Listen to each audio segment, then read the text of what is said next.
Homestead National Historical Park in southeastern Nebraska is truly a gem of the national park system.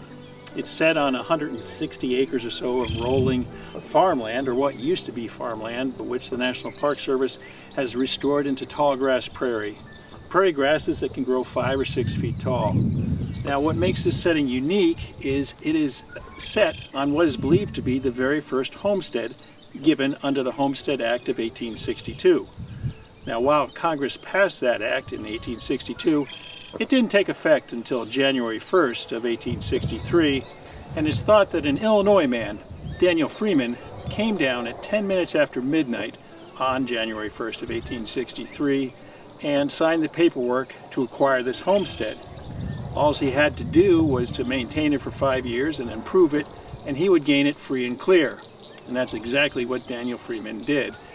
He raised crops on this landscape, corn, wheat, and whatnot, and made a living out of it, and made a good living out of it. Now, this isn't his home, although it's one of a homesteader's homes that was moved to the National Monument by the National Park Service.